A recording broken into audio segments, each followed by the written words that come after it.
Hi everyone, and welcome to today's webinar. Just a couple of quick housekeeping things before we begin. If everyone could please keep their cameras turned off and their microphones on mute. If you have questions as we run through, there's a chat function, if you could please use that. We're going to keep it short and snappy today, 20 minutes for the presentation, and we'll allow 10 minutes at the end for answering those questions. So I'm Nikki Walshaw, and next to me is Kirsty McLaren. Together we run recruitment agency McLaren Associates, which specialises in recruitment at all levels, from admin to chief executive and everything in between. We work across all sectors and are particularly well known for our expertise in the not-for-profit, membership and professional association sectors. Joining us today is Craig McAlpine and Kyla Hindle from My Career Brand. Craig's the founder of My Career Brand, and in addition to working one-on-one with his clients, he designs and facilitates job seeker seminars and workshops. He's a regular guest speaker, presenting topics such as how to work effectively with recruiters, building compelling CVs, optimizing LinkedIn profiles, and compelling interview skills. He's also a regular publisher on LinkedIn, presents Asia Pacific webinars, and is a guest on UK podcasts for job seekers. Kyla's background is in recruitment and now a strengths-trained career coach with My Career Brand. A regular poster on LinkedIn, Kyla specialises in working one-on-one with job seekers at all levels to allow them to present themselves with confidence through the job search process. Nice. And as you know, today's webinar is focused on kickstarting your career for 2024. Before we hand over to Craig and Kyla, we'd like to provide just a brief job market update. As is usually the case, the year has started off fairly slowly as people return to work from their Christmas holidays. There's definitely a sense of uncertainty in the job market, particularly in Wellington, off the back of a change in government and the cost reduction directive from, for government agencies. Other regions in the country, however, saw a jump in job ad numbers in January. Manawatu and Hawke's Bay, which rose 20 and 8% respectively. And nationwide, job ads were up 1% in January, despite being 24% lower than a year ago. We are seeing very high numbers of applicants per job ad, and this is definitely in line with SEEK's latest data, which showed applications per job rose 6% in December right across the country. With the latest unemployment statistics that have just been released, which puts unemployment now at 4%, I think we will likely see these numbers continue to rise. Unsurprisingly, people who have been contracting for the last few years have been seeking the security of permanent employment. And we've also seen a really clear call from employers to get their staff back into the office. And many organisations have struck a balance of expecting staff in the office 2 or 3 times a week. But having the flexibility to work from home is definitely still a very top priority for job seekers. So organisations that aren't offering that flexibility are definitely finding themselves missing out on some really good talent. Looking ahead, it's hard to predict what the job market's going to do. The January ANZ Business Outlook Index showed positive signs with its highest business confidence reading since July 2014. However, within this, hiring intentions have declined. So it's definitely a mixed bag in terms of current outlook. Being so early in the new year, recruitment activity is still ramping up, and so the job vacancy numbers aren't necessarily reflective of the year ahead. Time will tell. So you've all dialed in today because you're interested in new career opportunities in 2024. So we'll hand over to Craig and Kyla, and they'll talk you through what you need to do to capture career opportunities, to develop and drive your career in the direction that you're wanting to take it. So over to you, Craig and Kyla. Thank you, Kirsty and Nikki. Okay, so I think before you leap in and start blindingly applying for jobs, take a moment or more than a moment to just pause and reflect. Think about, this is about having a planful and strategic approach to your job search. So just stop and take stock of your career. Think about what you've enjoyed, the things that you want to take forward into 2024. Think about the skills that you enjoy using and that you feel fulfilled when you apply. Think about any gaps that you might have in your CV now, or in your experience now, that you might need at some point in the future, and start thinking about how you're going to bridge those gaps in terms of skills. And also think about any skills that aren't really serving you anymore, and things that you want to leave behind, things that you're not enjoying working on, or using anymore, and make sure that you're clear on what you want to do with that. And then think about an action plan. So thinking about the action plan, taking time to stop and think about where you want to go and what you want to do is really important, because the process of kind of going through that and thinking it through and actually documenting it and capturing it on paper really helps you to structure your thinking around what your aspirations are.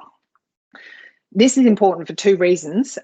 Firstly, it allows you to be more compelling when you are talking to a recruiter, and be more clear when you're talking to a recruiter about what it is that you actually want, which will make it much easier for them to help you.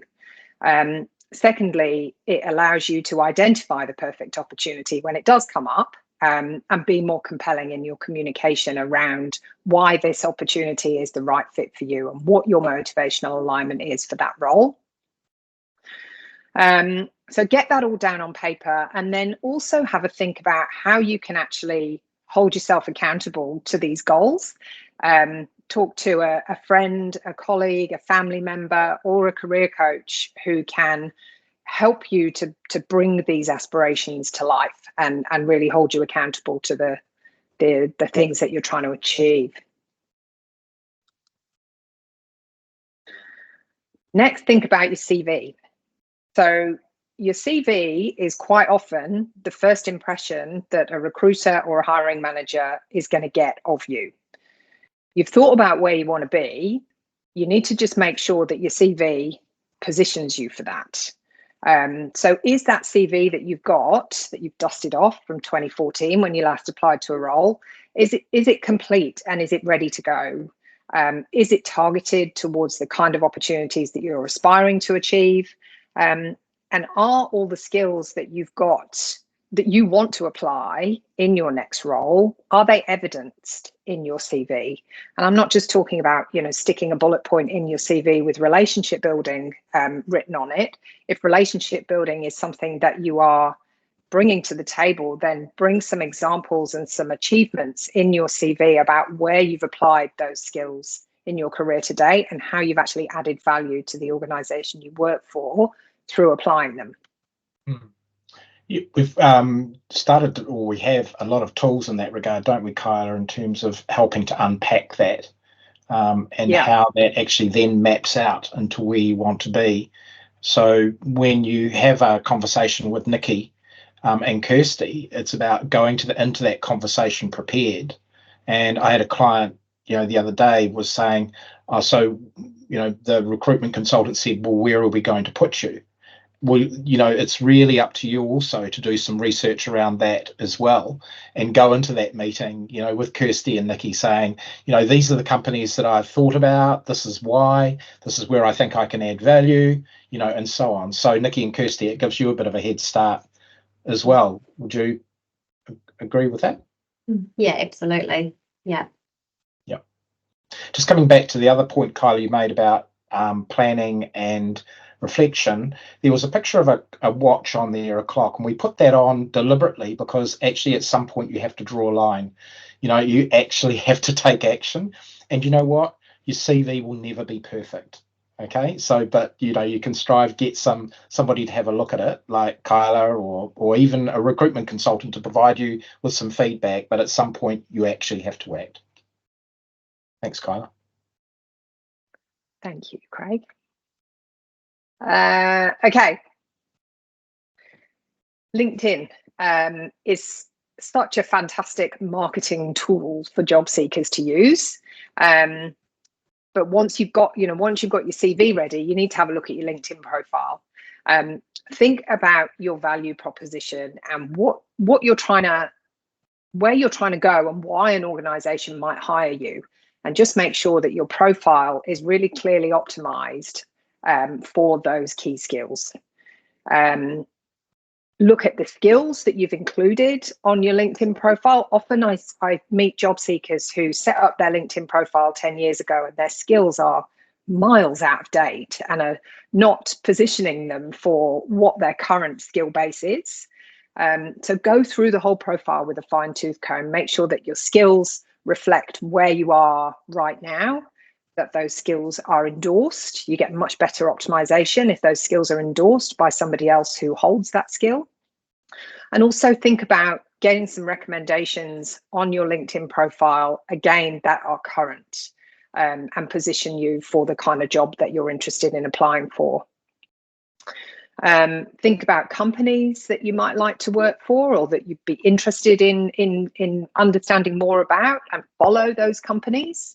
This will make sure that your feed is customized so that, you know, any news or updates that organization has, you're going to hear about them and they're going to pop up in your feed. All useful information when you're job seeking. And likewise, have a look at some LinkedIn groups. There's mountains and mountains of LinkedIn groups, but plugging into things that are with people who have a common interest in an industry that you're familiar with, again, will mean that your LinkedIn feed is customized with information that is relevant to you, and that you can absolutely use. Knowledge is power. It's useful to have this information when you're job seeking. And lastly, once you've got your profile optimized, just think about how you can utilize LinkedIn as a marketing strategy or as a marketing tool to help you leverage that network. LinkedIn is so useful for this, and the more you engage with LinkedIn, the more you're going to get out of it. So just having a think about what your plan is around how you're going to engage with that network, whether it's commenting on articles that other people are sharing or writing your own content and sharing that, all helps to add to the networking process. I think the importance of that is reflected in a conversation that I had with Nikki and Kirsty we had during one of the other webinars, when, you know, not the first thing they do, but one of the things that they do is jump onto the LinkedIn profile, you know, and have a look at the person during that conversation, Nikki and Kirsty. Yeah, absolutely. And then once we get a CV, we'll cross-reference that against the LinkedIn profile for accuracy and consistency. Yeah. It's a really good point too, isn't it? Make sure that the dates align. Yeah. And the job titles as well. Yes. Thanks, guys. Okay. So once you've started applying for jobs, the next thing that's hopefully going to happen is the phone's going to ring. So your phone call is the gateway to an interview. So you need that phone call to go well. Typically, if it's a recruiter that you're applying to, or a hiring manager, that you're applying to who hasn't met you before, they're going to have a few key questions that they want to ask you. They're going to want to understand what you want. They're going to want to understand your current situation. So, you know, why you are job seeking and what's sort of pushing that. And they're going to ask you to tell them a little bit about you. Being prepared for this so that you don't go blur when the phone rings will help to make that conversation go better and help to progress you through to an interview. So think about the points that you want to make. If you've applied for a specific role, think about what are the key selection criteria for that specific role. And at the point of application, even print the job off, make some notes, and keep your notes with you so that you can have them ready for when the phone rings. If somebody rings you, if your phone starts ringing when you're paying for your groceries, don't feel like you have to take that call right then either. agreeing a time to speak again a bit later will make that conversation go better, because nobody can concentrate when they're trying to hold their rewards card and their payment card. It just doesn't work. So set yourself up to have that conversation well. Ask questions in that conversation too, because any information that you're going to get out of that at that point will help you to be more targeted and more prepared for the interview, which hopefully will be where you go to next. And in terms of that interview, just stopping and thinking about what are the key selection criteria that you've applied for in this role, and what are your best examples that are most relevant to that position in that organization in that sector, will help you to go into an interview with 5 or 6 stories ready to tell, rather than trying to keep a Rolodex of a whole career's worth of stories in your brain.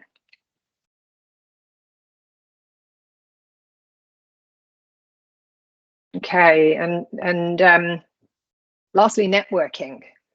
Craig gave me a statistic the other day that approximately 80% of hires are made through some personal connection, are made through a connection. So a lot of us are a bit icky about networking, but you're really missing a trick if you're not getting into it. So make a plan and have a think about who your network is and how you can use them to support you with your job search. That includes recruiters as well. It doesn't necessarily mean ringing up everybody that you know and say, hey, I'm looking for a job. Have you got anything for me? It just means having a conversation with people and listening out for opportunities, and also potentially asking people for introductions, or whether there's anybody else in their network that they think that you should be talking to. I think it's really important to go into conversations being curious. So when asking the questions, what's going on for that person. I've had a number of clients who have had opportunities open up, and they've bumped into somebody at the supermarket, whatever, even then outside the supermarket, and they say, oh, what's happening with you? Oh, we're doing this and blah blah blah. And then, oh, actually we've got this role coming. And that's happened a couple of times for me in the last probably, I'd say, 4 months. Is my clients actually having those serendipitous conversations, but it's only because they've asked the question and they've been curious. So as Kyla said, this meeting is not one-way traffic. This is about you understanding what their issues and challenges are as well, because from there, the opportunities open up. Thank you. Okay, brings us to questions. So Kirsty and Nikki, have we got any questions that have come through on the chat? Can you see? Yes, we do. Yeah. If you have engaged with a recruiter in the past but had no real luck, should you try a different recruiter? Potentially. I think it's really important to make sure you've got a really good match in terms of your skills and experience and the area that the recruiter specialises and works in, just to make sure you're working with the very best person who's going to have the most opportunities that line up with what you're wanting to do and where your skills and experiences lie. So yeah, that would be the first thing I'd check. If you're not getting a lot of opportunities presented, make sure you're connected in with the right person. But yeah, absolutely. If you're not having any joy, by all means, speak with other people and do some good research to make sure the next person you engage with is a real expert in your area.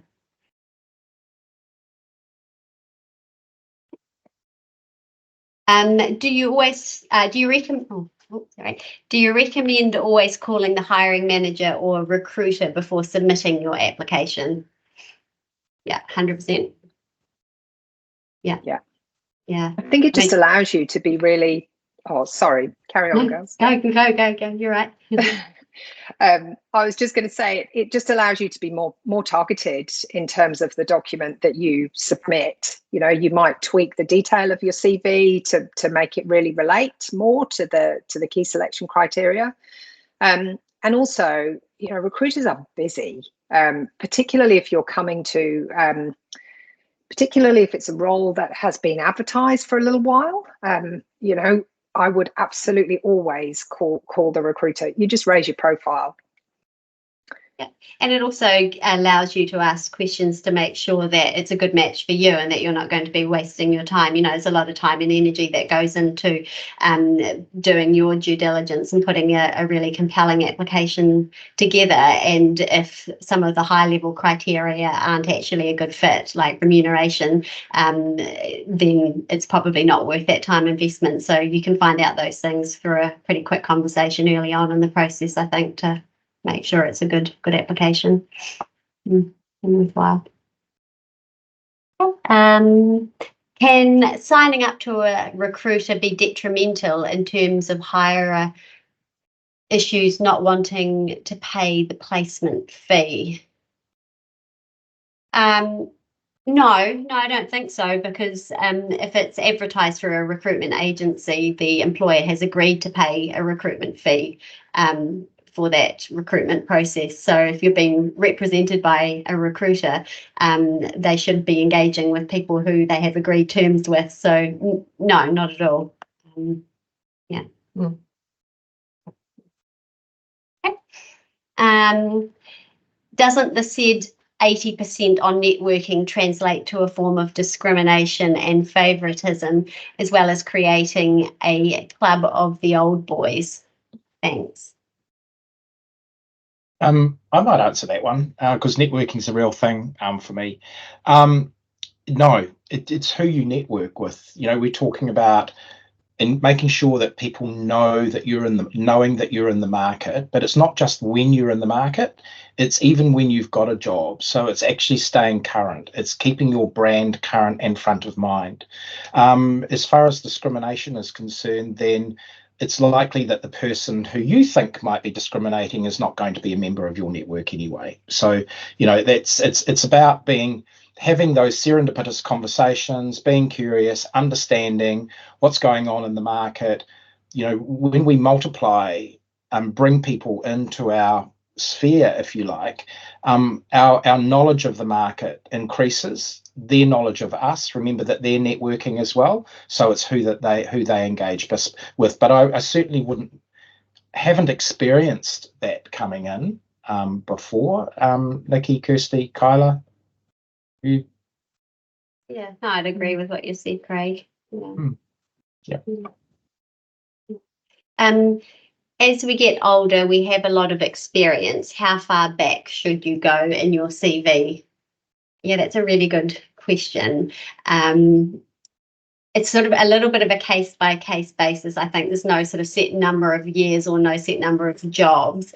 I think you want to potentially reduce the amount of detail you provide about each role as you go further back.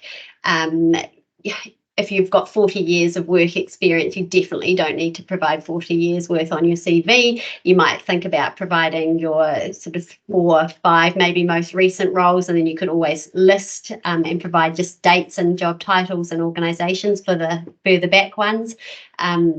But it's also about relevancy for the roles you're applying for. So if you've had a career that's moved from entry-level roles right up to chief executive, you probably only want to cover off, and you're also targeting chief executive roles, for example, then you don't need to go back to your administration level position. So it is a bit of a case-by-case basis, but you need to provide enough information to show your history and your career trajectory and your relevant transferable skills and experience for the job you're applying for, and keep it fairly tight, you know, sort of more than 4-5 pages max. Probably you're getting pretty lengthy. Certainly 10 pages is over the top. Sorry. No, go on, you're right. We always say that the first page should sell you. The second, third and fourth page, and maybe the fifth page, is additional detail. But the first page is a little bit like a synopsis, you know, on the back of a book. You don't read the whole book in the bookshop or on Amazon first. You're actually sold by, you know, the pre-sale or the synopsis of the book. The other thing is, FMCG is a good example of this, isn't it, Kyla? Like, they tend to be very exclusive If you haven't been born in the aisles of a supermarket, just about impossible to get into FMCG. So but you might have deviated and gone on to do something else. But early in your career, you've got that FMCG experience, but it might be 15 years ago. In the first few paragraphs of your CV, you might like to put, earlier in my career, I held responsibility for XYZ in, a particular FMCG organisation. So it demonstrates that background.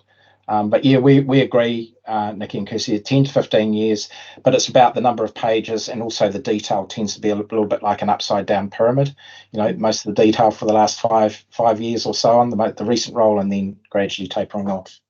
Yeah. I'm interested in how age is perceived by recruiters and job hunters these days. As an older job searcher, what should and shouldn't I be doing? I think as an older job searcher, sorry, I think I would concentrate first of all on what you bring. Age should not be a detractor. You've got a whole wealth of experience that should be really positive. So I'd focus in on the experience that you have and the value that experience brings. Ageism does happen. I think being more targeted in your CV, the thinking has changed around CVs. I remember when I first started in recruitment, it needed to be a full chronological history of everywhere you'd worked and everything that you'd done, and these documents would be pages and pages long, and it would be immediately evident that you'd entered the workforce in the 80s and really opened up that potential for bias. I think now the way that our CVs are more targeted, you can not hide it, but just mask it and make it a bit less obvious that you have got such experience. But I think drawing out the value that your experience brings is the key to getting around that. And you might consider taking dates off things that are obvious, like the date you graduated from secondary school, or the dates that you completed tertiary education, or your birth date, obviously. Leave all of that off, and okay.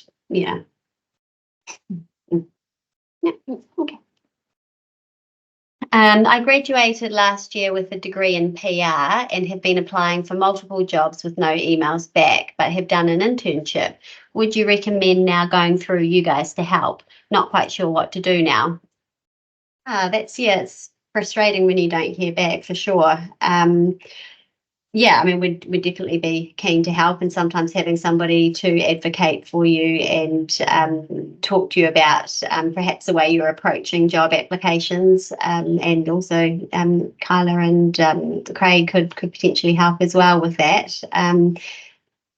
It's a little difficult to tell whether what the issue might be there, but certainly get in touch, and we'd be happy to have a look at that and see what we can do to help.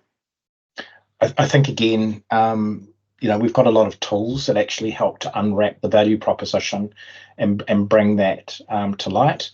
And I think probably, the question is, should you perhaps get some assistance from us? Well, you could easily just book a time, with Kyla. Book a session with Kyla, and Kyla could go through your CV quickly, or just send it through to Kirsty and Nikki. But there may be some stuff that you can do in there with your CV. But to Kyla, to our networking point before, also, it's about actually that CV landing on the recruiter's desk not being the first time they've heard of you. Specific when you're applying for a job. So it's about, including recruiters and any number of resources and people and so on in your network, and getting out there and building your brand. How to overcome the work visa sponsorship fear of employers, if not needed at all, how to flag this out for them. So if you're in a position where you don't need sponsorship and you have the legal entitlement to work in the role you've applied for, be that explicit, point that out, and let the hiring manager or recruiter know what your visa status is, so that that doesn't become a question mark for them. Make it pretty upfront and obvious, I think. Yeah, I'd include that in your CV. Loving the session. Thanks for this. How do I identify a culture fit when transitioning from one country to another? It's really tough to understand the culture. Even hiring practices are so different. Any tips? Yeah, it is we've actually teamed with, immigration consultants, and we're very close to that. So I take a particular interest in this. I've worked with a number of people, particularly in students that have been, overseas students as well, who have graduated with New Zealand degree and so on. And the cultural difference, I think, is obvious. I think the best thing to do is to actually get some time, and I know it means investment, but with any coach, get some time with a coach to start, exploring how you come across, what is your interview style, what's your style of writing and presenting, is what you're presenting relevant for the market. So I think, culturally it absolutely challenging, and I do feel for you. It's not because of, in my view, prejudice. It's actually employers thinking, will this person actually fit in within our organisation in terms of not just culturally, but, what their study has been and so on. So, I find it a lot with people who are coming into New Zealand that have got 20 years experience as well. So, I think it's really sitting down with a coach and teasing out what your go-to-market strategy is, and what your value proposition is. There's a whole lot that comes with offshore experience and cultural differences and nuances and things like that, Kyla, I think. Yeah, I completely agree. I also think as well, just reading and spending time, thinking about plugging into LinkedIn groups so that you've got your finger on the pulse with what's happening in the local market, in the local companies will be useful as well. There's no kind of single thing that you can do. I think it's just really about doing a range of things that help you kind of assimilate yourself into the culture a little bit more. Craig, we've got quite a number of questions still, and I'm just noting the time. Would you like me to keep asking some, or? If we've got time to carry on for another 5 minutes, Kyla, I know you're back to back with meetings and so on, but could answer a few more, or we're happy to carry on? I'm okay for another 5. Okay. Yep. Does a CV have to include a photo? No, definitely not. And I don't know if I would necessarily recommend a photo. I would probably tend to steer clear of that, but. Yeah, it's different. It's really interesting, Kyla, isn't it? Because we've got LinkedIn, which has a photo. We're going to go straight to the LinkedIn profile anyway, and you've got your CV. I think it's also dependent upon the level of the role. When we're talking about C-suite, often we will have a photograph of the person, head and shoulders photograph on the CV. That seems to be the thing. Bios for governance roles. So if we've got anybody on the webinar today who's considering, going into a governance career, so a director role, often you'll have the bio, the one-page bio will have a photograph, of you. To my point, I think it's a little bit of a historic situation where definitely not. In another country like Germany, it's actually, you do have to submit a photograph, and I think it's part of the ID process and so on. Whereas in New Zealand, we don't tend to stay that, go down that line. It's no photos on CVs generally. Be the rule of thumb, Kyla. Absolutely. Yeah. Anything that opens up potential for bias and has no impact on your suitability for the role, steer clear of it. And that goes for your date of birth, your home address, any personal information that has no relevance to how well you can do the job. Yeah, really good point about that home address. Don't put the street number or anything like that. You could put Wellington or you could put Auckland or whatever, but I've had recruiters before say, oh, what is their address? They come to me as a coach, why isn't their address on here? And I said, why is it important? Oh, so I can tell whether she's close enough for the job or not. Well, that's not the recruitment consultant's decision to make. Yeah. And so, interestingly, just exposed the bias right there. Are there any hints about looking for work when you are returning to New Zealand after a successful career overseas? I think be aware that the New Zealand market is very different to the overseas market, and a lot of the time, what we see a lot of the time, and I don't know if Nikki and Kirsty you'd agree with this, is people having hugely successful careers overseas and coming back with a bit of an ego linked to that. This market's different, and I think you've got to be able to relate to New Zealand. So your overseas experience is valuable, but I think also I'd have conversations with recruiters and find out what's happening in the market and how in demand those skills are, that you're bringing back from overseas, that will kind of allow you to understand how to best present them. I went to a Kia breakfast a couple of years ago, along with one of our other coaches, Gordon, and it was about people coming back from overseas and into New Zealand market.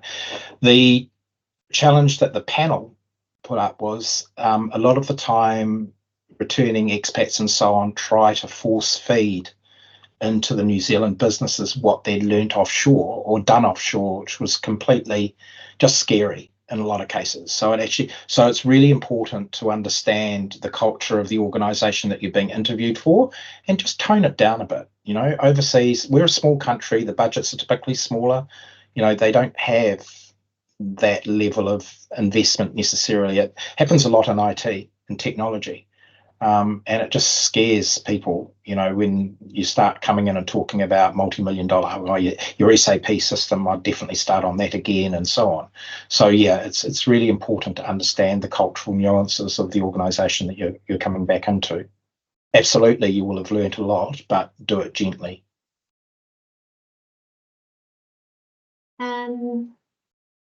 Also, how to hear back from recruitment consultancies themselves. Know that they're always bombarded with queries, but they usually never end up ghosting you. Yeah, that's really poor and disappointing. And I think you want to focus your efforts working with agencies that have got the courtesy of coming back to you. That's just, it's really unprofessional. And sorry you've had that experience. You shouldn't work with those agencies. Yeah. It's just read. Yeah. I've spent a long time working for myself on one project and don't have much other work experience. I believe I would be great in any job, but I don't really know how to sell myself now. Do you have any suggestions? Come and see us. Help us to unpack it, because you've been doing it for a long time. You're going to be looking at it like this. I think you need another set of eyes. Well, I think that's fairly well taken us to the end. Lots of thank yous, and thanks very much for your participation, everyone. But I think that's largely the end of the questions, actually. Great. Okay, Kyla, do you want to wrap up then? Yes, thank you everybody for your attendance and for your engagement. It's great to have so many questions at the end of our session. Just a little offer to share with you from my career brand. So if any of the attendees from today would like to schedule some time with myself or with Craig, we will give you a 10% discount on your first hour of coaching. You can just get in touch with us to hear more.